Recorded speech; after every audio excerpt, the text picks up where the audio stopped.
Hey there everybody, in today's video I'm going to share with you 5 things that I did here at home to help get my son Shane talking a little bit more. For those of you that are new to the channel, my name is Kayla. I created this as a space to share my resources and experiences and hopefully improve the lives of families living with autism. Way before Shane's autism diagnosis, we knew that he was delayed in language. That was actually one of the first things we noticed. And Shane is 8 years old now, and he is very talkative, very verbal. However, he still struggles to understand and speak language. So getting him talking more is something that I've basically been doing since he was like 1.5, 2 years old. I've been trying to find creative ways to get him to talk a little bit more. One of the first things that a speech therapist will probably tell you is to read, and read some more to your child. Reading to your child helps develop language. But what I also say is even beyond reading, you can look at books with your child and just talk about what you see. When Shane was younger, we used to do this all the time. We would just open up a book and I would point to the different animals. He would name them.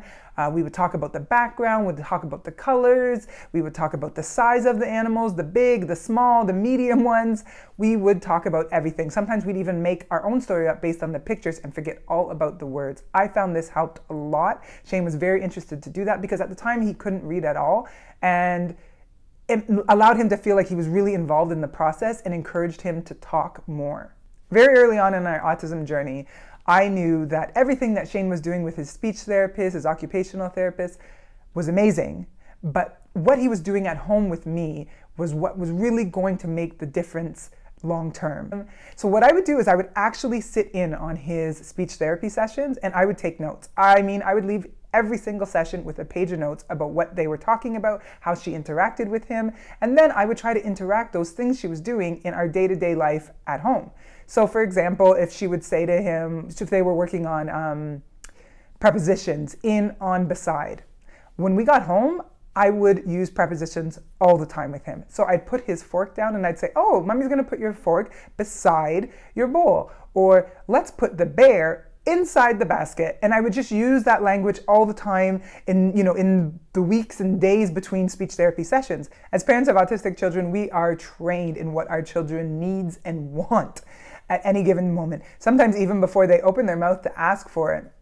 The thing is when you have a child that is delayed in language, we have to give them the opportunity to use that language. And if we're giving them everything they need and want before they ask, they probably are not gonna ask. For me and Shane, I remember he used to point at the snack cupboard and I would just give him a snack. And then one day I said to myself, what if I just wait a minute? Or what if I ask him a question? I would say to him, what do you want? Do you want a cookie? Do you want a cracker? And he would just, yes, no, yes, which was in a sense, the beginning of him starting to ask for it. And then later on, I would just wait a couple seconds and I wouldn't say anything. I would sort of pretend like I didn't know what he wanted. And then eventually he said the word cookie. Give your child the opportunity to ask. Give them a little bit of a pause when you know they want something to see if they will verbalize what they want. Shane is 8 years old and I still talk way more than necessary in this household. Some people when we're out and about are actually looking at me like, why is she talking like that? Because I'm constantly using words that I know will help develop my son's language.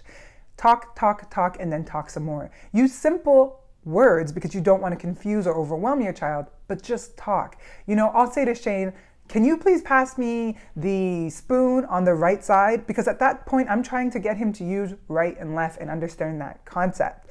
I'll often say, go get your blue and your red toys and bring them here. I could just say, go get your, Spider-Man and whatever other toy it was I wanted to get because those are blue and red. But instead, I'm using the words that I want him to eventually start to use. Don't be scared to talk. Keep it simple, keep it straightforward, but use as many words with your child as you can. The more that's going in, the better chance stuff is going to start coming out.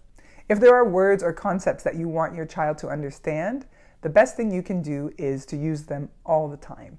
I remember realizing that Shane wasn't really understanding and using the words why and because, which is huge for language development. And I talked to his speech therapist about it and we did some exercises which were great. But what I found helped the most was that I would use why and because all the time. So I would say to him, why do you think mommy needs her jacket? And if he didn't answer, I would say, because it's cold outside. Or why are the boots wet? Because it was raining. And I would just constantly do that. Why is mommy eating today? because I'm hungry. And Shane would start actually asking me why questions and then answer because whatever. So if there's a concept that your child isn't getting, or you're struggling, or you want them to start to use, then you start to use it all the time and give them the chance to answer. And if they don't, then you answer, stressing that concept. Why and because. Getting Shane to use more language is a huge part of our autism journey. Every day I see a little bit more progress, and it's incredibly motivating, and it makes me so happy. That's why I wanted to make this video, in hopes that what I've learned along the way and what we're doing could also help you. If you like this video, please give it a thumbs up. I post videos every Wednesday and Sunday. Please subscribe to find out what's coming up next.